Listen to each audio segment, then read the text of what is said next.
నా పేరు చిట్టపాక ప్రభాకర్ మాదిగ రాజకీయ పోరాట సమితి వ్యవస్థాపక అధ్యక్షులను. యావత్ దళిత సమాజానికి నా యొక్క విజ్ఞప్తి, కాంగ్రెస్ ప్రభుత్వం ఏర్పడక ముందుకు మనకు దళిత డిక్లరేషన్ ఆగస్టు 26, 2023 నాడు దళిత డిక్లరేషన్ ప్రకటించడం మనందరం గమనించాం. ఆ యొక్క దళిత డిక్లరేషన్లో రాహుల్ గాంధీ గారి చేతుల మీదుగా, ప్రియాంక గాంధీ గారి చేతుల మీదుగా, అదేవిధంగా ఆనాడు కాంగ్రెస్ పార్టీ జాతీయ అధ్యక్షులు మల్లికార్జున ఖర్గే గారి చేతుల మీదుగా దళిత గిరిజన డిక్లరేషన్ను మనం ప్రకటించడం మనమందరం చూశాం. ఆనాటి నుండి ఈనాటి వరకు, నాటి నుండి నేటి వరకు ఆ రోజు దళిత డిక్లరేషన్ను చదివి వినిపించిన వ్యక్తి ఎవరన్నా ఉన్నారు అంటే ఆనాడు ఏఐసిసి అధ్యక్షులు, నేటి మన తెలంగాణ రాష్ట్ర ముఖ్యమంత్రి వర్యులు యనమల రేవంత్ రెడ్డి గారు. రేవంత్ రెడ్డి గారు ఏం చెప్పుకొచ్చారు మనకి? గత ప్రభుత్వం బీఆర్ఎస్ ప్రభుత్వంలో దళిత గిరిజనులను మోసం చేసింది, నేడు కాంగ్రెస్ ప్రభుత్వం అధికారంలోకి వస్తే దళితులకు న్యాయం చేస్తాము అని 12 అంశాలతోటి దళిత డిక్లరేషన్ ప్రకటించడం జరిగింది. అందులో భాగంగా గతంలో బీఆర్ఎస్ ప్రభుత్వం దళిత బంధు పేరుతోటి దళిత బంధు ఇస్తే కాంగ్రెస్ ప్రభుత్వం 12 లక్షలతోటి అంబేద్కర్ అభయాస్తం ఇస్తామని చెప్పేసి అని మనకు మాట ఇవ్వడం చూశాము. అదేవిధంగా ఎస్సీ కార్పొరేషన్లు 3 ఏర్పాటు చేస్తామని చెప్పారు. అదేవిధంగా ఇందిరమ్మ ఇండ్లతోటి దళితులకు భూమితో పాటు 6 లక్షల రూపాయలు కూడా ఇస్తామని మనం చెప్పడం గమనించాం. ఈ విధంగా చెప్పుకుంటే స్కిల్ డెవలప్మెంట్ విషయం అయితేనేమి, ప్రైవేటు రంగాలలో రిజర్వేషన్లు అయితేనేమి, ఇలా ఎన్నో హామీలు మన ముందుంచారు. ఆ హామీలకు మనం నమ్మి మన ఓటు బ్యాంకు తోటి ఈరోజు ప్రభుత్వం డిసెంబర్ 7న అధికారంలోకి వచ్చింది. నాటి నుండి నేటి వరకు 3 సంవత్సరాలు గడిచింది. కానీ ఈ తెలంగాణ కాంగ్రెస్ ప్రభుత్వం మౌనంగా ఉంటూ దళితులను మోసం చేసే దిశగా కొనసాగుతుంది అన్న విషయాన్ని మీకు ఒక్కసారి నేను గుర్తు చేయదలిచాను. ఓ దళిత సమాజమా, దళిత నాయకులారా, వివిధ దళిత సంఘ నేతలారా, ఒక్కసారి మనం ఆలోచిద్దాం. రేవంత్ రెడ్డి గారు అధికారంలోకి వచ్చిన తర్వాత మనకెన్నో మాటలు చెప్పారు. నేను దళితుల పక్షపాతిని అన్నారు, నేను దళితుల వెంటనే ఉన్నానన్నారు, బాయికాడ దగ్గర పొత్తు ఉంది అన్నారు. ఇవన్నీ మాటలు నమ్మినాం. ఇవన్నీ మాటలు నమ్మడానికి ఒక ఎజెండా ఉంది. అదే ఎస్సీ వర్గీకరణ. ఎస్సీ వర్గీకరణ చేసిర్రు, దానికి చట్టం చేసిర్రు. ఎస్సీ వర్గీకరణ తోటి విద్యా ఉద్యోగ రంగాలలో మాత్రమే అభివృద్ధి చెందడానికి అవకాశాలు ఉంటాయి. కానీ దళిత డిక్లరేషన్లో ప్రకటించినటువంటి మిగతా అంశాల పట్ల ఎందుకు ముఖ్యమంత్రి గారు మాట్లాడడం లేదో జవాబు చెప్పవలసిన అవసరం అయితే ఉంది అని చెప్పేసి అని నేను వారికి విజ్ఞప్తి చేస్తున్నాను. అదేవిధంగా సాంఘిక సంక్షేమ శాఖ మాత్యులు దళిత సమాజం మనమందరము నిలబడినటువంటి వ్యక్తి అడ్లూరి లక్ష్మణ్ మాది గారు. సాంఘిక సంక్షేమ శాఖ మంత్రిగా కొనసాగుతున్నారు. కానీ ఏమి చేశారన్నది నేటి వరకు లేదు. ఈ దళిత సమాజం కోసము కనీసము ఒక్క లోనైనా ఇప్పించారా? గత ప్రభుత్వాన్ని గమనిస్తే 119 నియోజకవర్గాలలో నియోజకవర్గానికి 100 చొప్పున దళిత బంధుతోటి ఇంటికో 10 లక్షల చొప్పున ఒక కారు రూపంలో, ఒక ట్రాక్టర్ రూపంలో, వివిధ వెహికల్స్ రూపంలో కనీసం బీఆర్ఎస్ ప్రభుత్వం అన్న అందించింది. మీరు మంత్రి, ఆ శాఖ మంత్రి తీసుకున్న తర్వాత మీరు ఒక దళిత బిడ్డగా కొనసాగుతున్నప్పుడు మీరు ఎందుకోసము మౌనంగా ఉంటున్నారో మీరు స్పష్టత ఇవ్వాల్సిన అవసరం ఉంది. అదేవిధంగా ఎస్సీ కార్పొరేషన్ విషయానికి వస్తే 50,000 నుండి 4 లక్షల రూపాయల వరకు రుణాలు ఇస్తానని చెప్పేసి లక్షలాది మంది నిరుద్యోగ యువతను అప్లికేషన్ తీసుకొని వారి యొక్క ఆశయంతో ఆటలాడుతూ సాంఘిక సంక్షేమ శాఖ మంత్రి మాట్లాడకపోవడం నైతిక బాధ్యత వహించాల్సిన అవసరం ఉందని నేను ఒక్కసారి గుర్తు చేస్తున్నాను. ఎస్సీ కార్పొరేషన్ ద్వారా 2 వీలర్స్ 3 వీలర్స్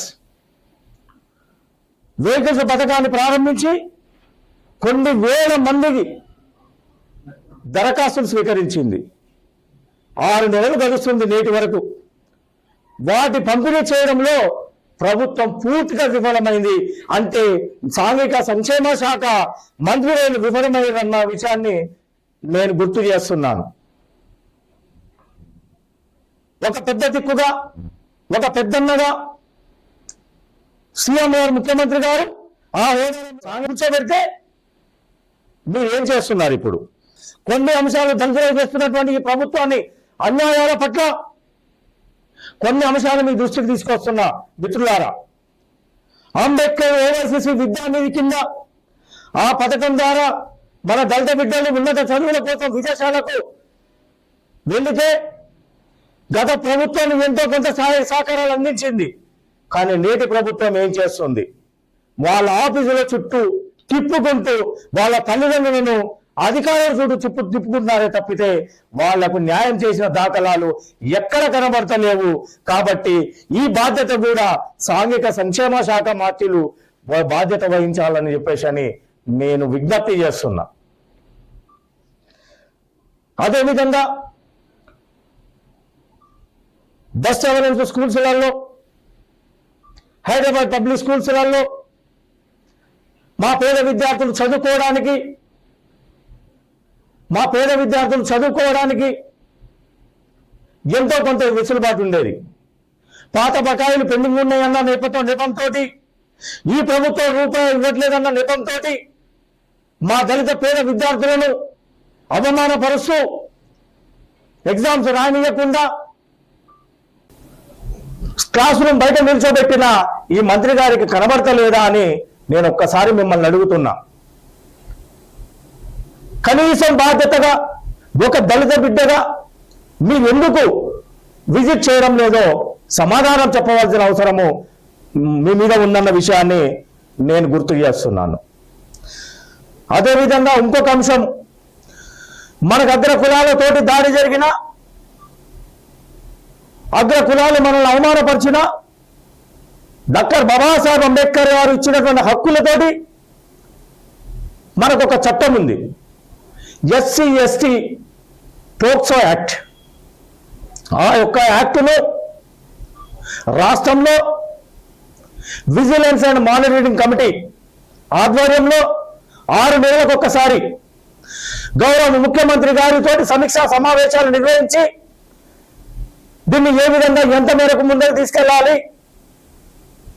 ఈ సమీక్ష నిర్వహణలో చర్చా సమావేశాలు జరుగుతాయి. కాంగ్రెస్ ప్రభుత్వం 3 సంవత్సరాలు అవుతుంది అధికారంలోకి వచ్చి. నేటి వరకు ఒక్కనాడు కూడా ఈ ముఖ్యమంత్రి వర్యులు విజిలెన్స్ కమిటీతోనే, మానిటరింగ్ కమిటీతో కానీ చర్చలు పెట్టకపోవడం అన్నది దౌర్భాగ్యంగా మేము చూడవలసిన అవసరం ఏర్పడింది ఈనాడు. అదేవిధంగా సబ్సిడీ డిఐ ద్వారా రుణాలు తీసుకున్నటువంటి నా దళిత పేద వర్గాలు, నా దళిత పేద బిడ్డలు లోన్ తీసుకుంటే ఆ యువతకు నేటి వరకు కనీసం సబ్సిడీ పడకపోవడం అన్నది ఎంత బాధాకరమైన అంశమో ఒక్కసారి మనం ఆలోచించాల్సిన అవసరం ఉన్నది. ఆ సబ్సిడీ అందించకపోగా స్కీమ్ అయిపోయినా కానీ వాళ్ళని ఇంకా కార్యాల చుట్టూ ఆ అధికారాల చుట్టూ తిప్పుకోవడం అన్నది ఇవన్నీ మీకు సాంఘిక సంక్షేమ శాఖ మంత్రులు మీకు కనబడట్లేవా? మీకు మా యొక్క దళితుల పట్ల మీకు చిత్తశుద్ధి ఉందా లేదా అన్నది నువ్వు ఒక దళిత బిడ్డవే కదా, నేను ఒక్కసారి సూటిగా ప్రశ్నిస్తున్నా అన్నా. శిక్షణ డెవలప్మెంట్ ద్వారా ఈ ప్రభుత్వంలో ఎటువంటి అవకాశాలు లేకుండా పోయినాయి. నేను ఏవైతే ఈ అంశాలు లేవనెత్తానో వాటికి నేను కట్టుబడి ఉన్నాను. ఒక మాదిగ రాజకీయ పోరాట సమితి వ్యవస్థాపకునిగా ఒక సామాజిక బాధ్యతతోటి నేను మిమ్మల్ని అడుగుతున్నాను. మీరిచ్చినటువంటి దళిత డిక్లరేషన్ పట్ల మీలో స్పష్టత రాలేదు, మౌనంగా ఉన్నారు. సాంఘిక సంక్షేమ శాఖ మంత్రులుగా మీరు కొనసాగుతున్నారు. రాజీవ్ యువ వికాస్ పేరుతోటి, అంబేద్కర్ ఓవర్సీస్లో తోటి విద్యానిధి కింద నేను ఏవైతే అంశాలు చెప్పానో ఆ అంశాల పట్ల మీరు చిత్తశుద్ధి చాటుకొని ఈ అంశాల పట్ల దృష్టి సాధించాల్సిన అవసరం ఉంది. ఒకవేళ మీరు వీటిని ప్రభుత్వంతో కనుక ఫండ్స్ తీసుకురాని ఎడల మీరు ప్రభుత్వంతో ముఖ్యమంత్రి గారితో కూర్చొని చర్చించి దళిత సమాజానికి మీరు న్యాయం చేయలేకపోతే మీరు నైతిక బాధ్యత వహించి వెంటనే రాజీనామా చేయాలని నేను సూటిగా మిమ్మల్ని డిమాండ్ చేస్తున్నా. మిమ్మల్ని యావత్ తెలంగాణ దళిత సమాజం మొత్తం ఈరోజు శోక సముద్రంలో మునిగిపోతుంది కేవలం మీ యొక్క అసమర్థత వలన. మీరు ఇప్పటికైనా మీకు చిత్తశుద్ధి ఉంటే ఒక దళిత బిడ్డగా మీరు వెంటనే నేను ఏవైతే అంశాలు లేవనెత్తానో మీ శాఖలో మీకు ఆల్రెడీ తెలుసు, అయినా సరే మీరు నిర్లక్ష్యంగా వహిస్తున్నారు. నైతిక బాధ్యత వహించి మీకు చేత కాకపోతే మీకు చిత్తశుద్ధి కనుక ఉంటే వెంటనే రాజీనామా చేయండి. మా దళిత సమాజంతో మా దళితుల పేరు మీద మీకు వచ్చినటువంటి ఆ మంత్రిత్వ శాఖను మీరు సామాజికంగా తప్పుకోండి, నిజాయితీగా కప్పుకోండి. ఇంకొక విషయం కూడా చెప్తాను నేను. ఈ తెలంగాణ రాష్ట్ర ప్రభుత్వం వచ్చిన తర్వాత గత బీఆర్ఎస్ ప్రభుత్వంతో పోల్చుకుంటే ఇందిరమ్మ ఇల్లు మనకు దళితులకు భూమి ఉంటుందా? ఉండదు. భూమి ఉన్నోళ్ళకు మాత్రమే, ఫ్లాట్ ఉన్నోళ్ళకు మాత్రమే ఇల్లు కట్టుకోవడానికి అవకాశం కల్పించింది ప్రభుత్వం. చివరి డిక్లరేషన్లో మాత్రం ఇంటి స్థలంతో పాటు 6 లక్షల రూపాయలు ఇస్తున్న మాట వాస్తవం కాదా? అయ్యా ముఖ్యమంత్రి గారు, మీరు ఎన్నో ఆటుపోట్లు ఎదుర్కొని ఎన్నో కష్టాలు పడి ప్రతి పేద బిడ్డ సంక్షేమాన్ని ముఖ్యం అనుకొని నడుస్తున్నటువంటి మీరు ఈరోజు మా బాధ కూడా మీకు తెలుసు కాబట్టి మీరు ఇంటి స్థలంతో పాటు కట్టుకోవడానికి 6 లక్షల రూపాయలు ఇవ్వాలని కూడా నేను డిమాండ్ చేస్తున్నాను. యువతరం లక్షలాది మంది దళిత యువకులు చదువుకొని నిరక్షరాస్యులుగా మిగిలిపోయారు, చదువుకొని నిరక్షరాస్యులయ్యారు. ఈ మాట నేను ఎందుకు అంటున్నానంటే మీరు ఉపాధి కల్పించలేకపోవడం వలన. మీరే కనుక ఉపాధి కల్పించి ఉంటే ఈరోజు నేను ఈ మాట అనేవాడిని కాదు. నేను మీకు ఒక సామాజిక బాధ్యతగా తెలంగాణ రాష్ట్రంలో పెద్దలు మీరే కాబట్టి వర్గీకరణ ఇచ్చినందుకు మీకు ధన్యవాదాలు కూడా తెలుపుతూనే మాకు రావాల్సిన వాటాలను మీరు అందించాలి. రిజర్వేషన్ ఫలాలను కూడా మొన్నటికి మొన్న జనాభా దామాషాలు కూడా తీశారు, జనాభా లెక్కలు తీశారు. మీరు జనాభా లెక్కలు తీశారు, శ్వేతపత్రం విడుదల చేయాలి. సుమారుగా మాకు 15% మీరు ప్రకటిస్తే నేడు 22% మా జనాభా ఉంది అని చెప్పేసి నేను ఒక్కసారి మేము మీకు గుర్తు చేస్తున్నాను. మీ దగ్గర ఉన్నాయి కదా జనాభా లెక్కలు, మీ శాఖలోనే ఉన్నాయి కదా. మీరు ఒక్కసారి మీ జనాభా శాతం ఇంత, మీరు కేవలం డిక్లరేషన్ చెప్పారు 18% రిజర్వేషన్ ఇస్తానని చెప్పారు. 18 కాదు 22% వస్తుందయ్యా అని నేను ఈ మీడియా ముఖంగా మిమ్మల్ని ఒక్కసారి విజ్ఞప్తి చేస్తున్నా. నేను మా జనాభా ఎక్కువ ఉంది, మా జనాభా దామాషా ప్రకారం మాత్రమే ఇవ్వండి. మేము గొంతమ్మ కోరికలు కోరడం లేదు. మాకు జరుగుతున్న అన్యాయాల పట్ల అయ్యా మీరు సమస్యలు పరిష్కరించాలని చెప్పేసి మాత్రమే మేము విజ్ఞప్తి చేస్తున్నాము. అయ్యా ఇప్పుడు ఎవరైతే రాజ్యాంగ పదవులలో కొనసాగుతున్నటువంటి ఈ మా 19 మంది దళిత ఎమ్మెల్యేలు మీకు చేతులు జోడించి విజ్ఞప్తి చేస్తున్నా, నేను లేవనెత్తినటువంటి అంశాలు నిజాయితీ కనుక ఉంటే, మీరు నిజాయితీగా దళిత బిడ్డలుగా చిత్తశుద్ధి కనుక మీకు కనుక ఉంటే, వచ్చే అసెంబ్లీ సమావేశాలలో నేను చెప్పినటువంటి ప్రతి ఒక్క అంశాన్ని అసెంబ్లీలో మీరు మాట్లాడి మనకు హక్కులు వచ్చే విధంగా ప్రభుత్వంతో పోరాడి ఇప్పించవలసిందిగా మేము విజ్ఞప్తి చేస్తున్నాం. నేను ఇంకొక మాట కూడా గుర్తు చేస్తున్నాను, మా దళిత సమాజ ఎమ్మెల్యేలకు కూడా ఇప్పుడు ప్రస్తుతం ఉన్నటువంటి గౌరవ ముఖ్యమంత్రి వర్యులు యనమల రేవంత్ రెడ్డి గారికి మీరు ఒక్క విషయం అడగాలని నేను ఒక విజ్ఞప్తి. ఆ విషయం ఏమంటే, మరియమ్మ లాకప్ డెత్లో ఎస్ఐ మహేష్ గారిని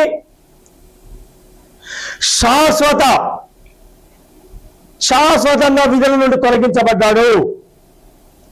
బీఆర్ఎస్ గవర్నమెంట్లో మనం ఆనాడు పోరాటం చేశాం, మేము వివిధ దళిత సంఘాలుగా పోరాటం చేశాం. మా మరియమ్మ దళిత లాకప్ డెత్ పట్ల చంపిన ఎస్ఐ గారే వాళ్ళని విధుల నుండి తొలగించాలని చెప్పాం. ఆనాటి ప్రభుత్వం విధుల నుండి తొలగించారు. హోంశాఖ ఏదైతే ఉందో ముఖ్యమంత్రి రేవంత్ రెడ్డి గారి దగ్గర పెట్టుకున్నారు.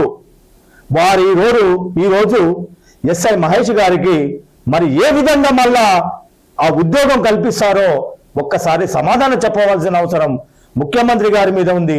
మీరు కూడా అడగవలసిన బాధ్యత ఉంది అని నేను ఒక్కసారి మిమ్మల్ని విజ్ఞప్తి చేస్తున్నాను. అంటే మన దళితులకు చనిపోయినా సరే గత ప్రభుత్వం చర్యలు తీసుకుంటే దళితుల పక్షపాతి అని చెప్పుకున్నటువంటి మన ప్రభుత్వము, ఈ కాంగ్రెస్ ప్రభుత్వము ఎందుకు వాళ్లకు ఆ మహేష్కు ఉద్యోగం కల్పించిందో జవాబు చెప్పవలసిన అవసరము మీ మీద కూడా ఉంటుందన్న విషయాన్ని నేను ఒక్కసారి గుర్తు చేస్తున్నాను అన్నగారు. ఇంకొక ఉదాహరణ కూడా చెప్తాను. రోహిత్ వేముల హత్య పట్ల బీఆర్ఎస్ పార్టీ ఆచితూచి ఆనాడు అడుగులు వేసింది. కానీ ఈనాడు కాంగ్రెస్ ప్రభుత్వం మాత్రం అసలు రోహిత్ దళితుడే కాదని ప్రకటిస్తుంది. ఎంత దౌర్భాగ్యంగా ఉన్నాం మనం. బాబాసాహెబ్ అంబేద్కర్ గారు రాసినటువంటి రాజ్యాంగ హక్కుల ద్వారా పదవులలో కొనసాగుతున్నటువంటి మీకు జరుగుతున్నటువంటి పరిణామాలు మీకు గుర్తుకు రావడం లేదా? మీకు తెలియడం లేదా? మీకు తెలియకపోతే మేము గుర్తు చేస్తున్నాం. ఒక దళిత సంఘ బిడ్డగా, ఒక మాదిగ బిడ్డగా, ఒక దళిత బిడ్డగా నేను గుర్తు చేస్తున్నాను. ఇవన్నీ అంశాల పట్ల మీరు మాట్లాడవలసిన ముఖ్యమంత్రి గారితో మాట్లాడి ఈ దళిత సమాజానికి న్యాయం చేకూరే విధంగా, ప్రతి ఒక్క పథకం ద్వారా లబ్ధి చేకూరే విధంగా, ఫండ్స్ తీసుకొచ్చే విధంగా మీరు అసెంబ్లీలో మాట్లాడాలి. లేకపోతే మాదిగ రాజకీయ పోరాట సమితి భవిష్యత్ కార్యాచరణ ప్రకటిస్తుంది. అన్ని దళిత సంఘాలతోటి, అన్ని దళిత కులాలతోటి, ప్రతి ఒక్క కులాలతోటి పోరాటం కొనసాగిస్తుంది. కాబట్టి మీరు వర్గీకరణ ఇచ్చారు, ఇవన్నీ చేశారు. కాబట్టి ఆ ఆత్మగౌరవంతో, మీ విభిన్న విశ్వాసంతో మీరు ఈ యొక్క నేను లేవనెత్తినటువంటి అంశాలు పరిగణలోకి తీసుకొని వెంటనే వచ్చే అసెంబ్లీలో అమలు అయ్యే విధంగా చొరవ తీసుకోవాలి. ఈ యొక్క అంశాలు ఇప్పటి వరకు 3 సంవత్సరాల కాలం గడుస్తున్నా ప్రభుత్వాన్ని అడగడంలో కానీ ప్రశ్నించడంలో కానీ విఫలమైనటువంటి సాంఘిక సంక్షేమ శాఖ మంత్రులు అడ్లూరి లక్ష్మణ్ గారు నైతిక బాధ్యత వహించి మీరు వెంటనే రాజీనామా చేయండి. ఆ పదవి నుండి తప్పుకోండి. సమర్థులు ఎవరైనా వస్తారు ఆ స్థానంలో. 3 సంవత్సరాల నుండి దళితులకు ఏమి ఇవ్వకపోతే ఒక్కసారి మీరు ఆత్మపరిశీలన చేసుకోండి.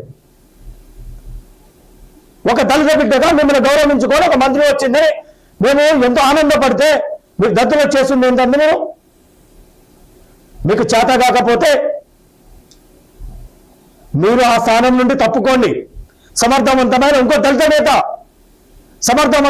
దళిత నేత ఆ బాధ్యత తీసుకొని దళితులకు న్యాయం చేస్తారు. నేను సూటిగా డిమాండ్ చేస్తున్నాను, మీరు కనుక వచ్చే అసెంబ్లీ లోపల ప్రకటించకపోతే భవిష్యత్ కార్యాచరణ మాదిగ రాజకీయ పోరాట సమితి తీసుకుంటుంది.